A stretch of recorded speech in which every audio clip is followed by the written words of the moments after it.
حضرت عمر فاروق رضی اللہ تعالیٰ عنہ کی بہن فاطمہ بنت خطاب کلمہ پڑھ کر مسلمان ہوئی تھی، اور آپ کے بہنوئی سعید بن زید وہ بھی مسلمان ہو چکے تھے۔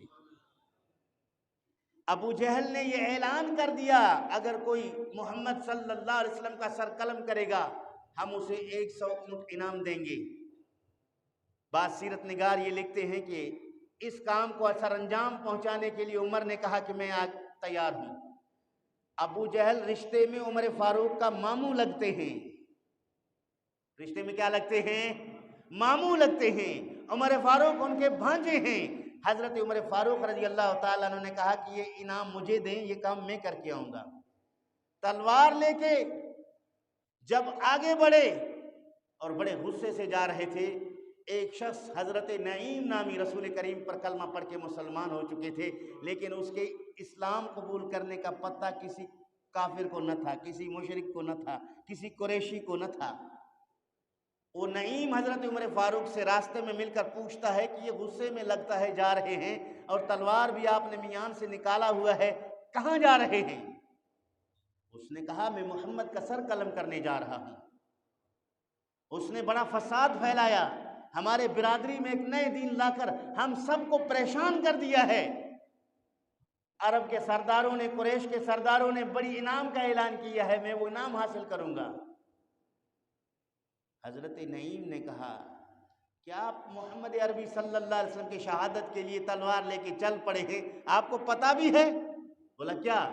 بولا سب سے پہلے تو آپ اپنے گھر والوں کو سمجھائیں، آپ کی بہن کلمہ پڑھ کے مسلمان ہو گئی ہے، آپ کے بہنوئی بھی اسلام قبول کر چکے ہیں، آپ کے گھر میں محمد عربی کا کلمہ پڑھا جا رہا ہے اور آپ وہاں قتل کرنے جا رہے ہیں۔ یہ سن کر عمر فاروق کا غصہ اور بڑھا، وہاں جانے کے بجائے اب بہنوئی سے پہلے حساب لوں، بہن سے پہلے پوچھ لوں، اس کے بعد جا کے وہ نمٹا لوں گا۔ یہاں آئے تو وہ دونوں حضرت خباب صحابی رسول سے قرآن پڑھ رہے تھے، ان کی آواز دروازے پر حضرت عمر فاروق نے سن لی۔ عمر فاروق کے پیروں کی آہٹ کو سن کر انہوں نے اس قرآنی اوراق کو چھپا دیا، حضرت خباب پردے کے پیچھے چھپ گئے۔ حضرت عمر فاروق غصے سے اندر داخل ہوئے، اپنی بہن سے پوچھا کہ یہ کیا پڑھ رہی تھی؟ پہلے تو انہوں نے انکار کیا کہ آپ کو غلط فہمی ہوئی ہے، ہم ویسے ہی بیٹھے ہیں گھر میں، کچھ نہیں پڑھا جا رہا۔ لیکن اس نے اپنی بہن پر حملہ کیا اور ان کے سر پر نیزہ مارا، دستہ تلوار کا، جس سے سر زخمی ہو گیا، خون بہنے لگا۔ بہن کہنے لگی جس باپ کا تو بیٹا ہے میں اسی کی بیٹی ہوں، میں اسلام قبول کر چکی ہوں، اب تو جو کر سکتا ہے کر لے، میں کبھی دین سے واپس آنے والی نہیں۔ ان کے بہنوئی سعید نے بھی یہی کہا۔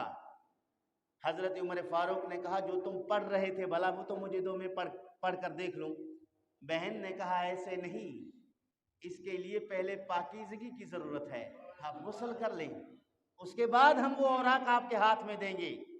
عمر لاچار ہو کر غسل کیا، غسل کر کے قرآن کریم کے سورہ طٰہٰ کی ابتدائی آیات کو جب اس نے تلاوت کیا، تلاوت کرتے ہی بسم اللہ الرحمن الرحیم پڑھتے ہی آپ کے دل میں نرمی اور رقت پیدا ہو گئی، آنکھوں سے آنسو بہنے لگے۔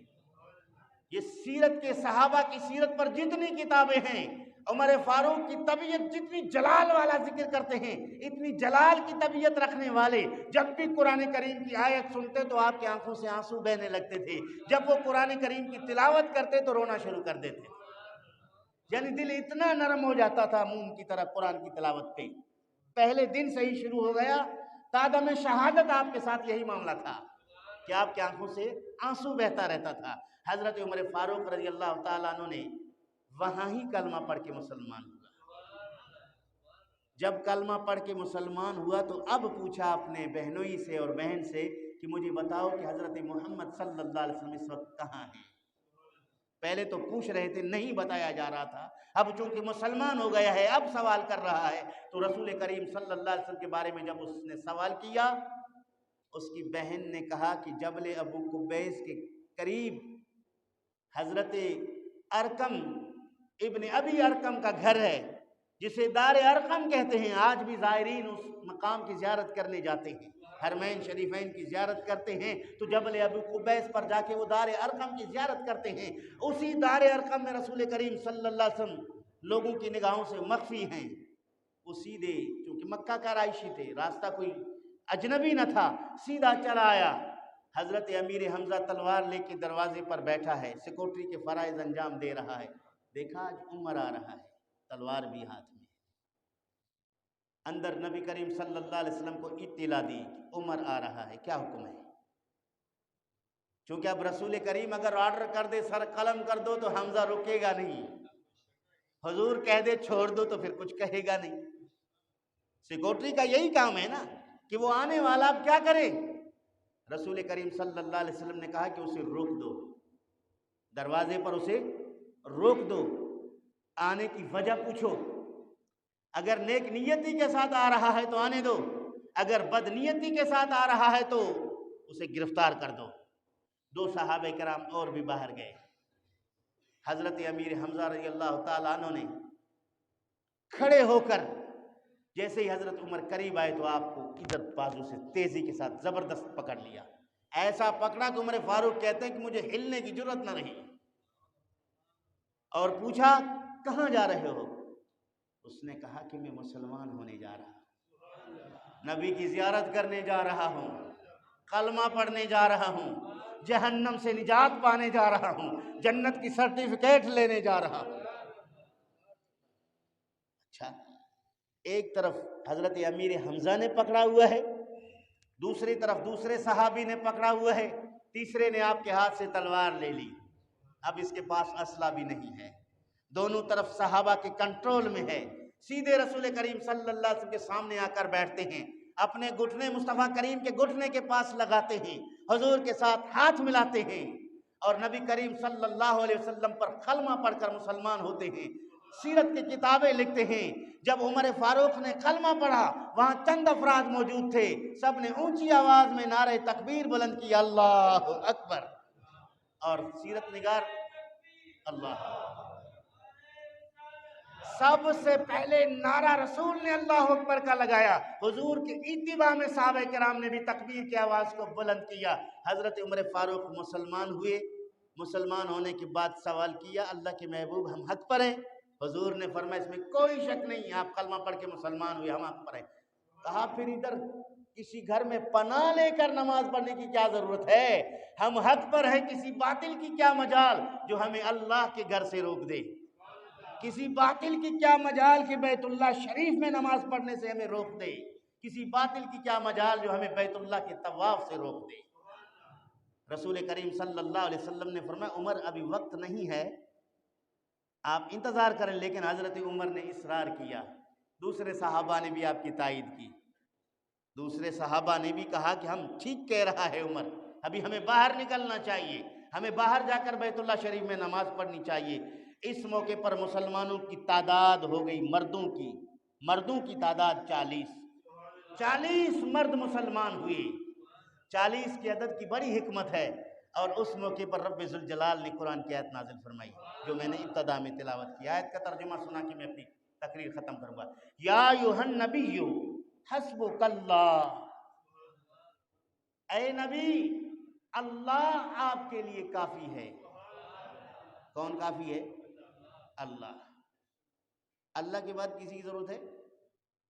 یا ایھا النبی حسبک اللہ، اے نبی آپ کے لیے اللہ کافی ہے. وَمَنِ اتَّبَعَكَ مِنَ الْمُؤْمِنِينَ، اور یہ مومن جو آپ کی اتباع کرتے ہیں یہ آپ کے لیے کافی ہے.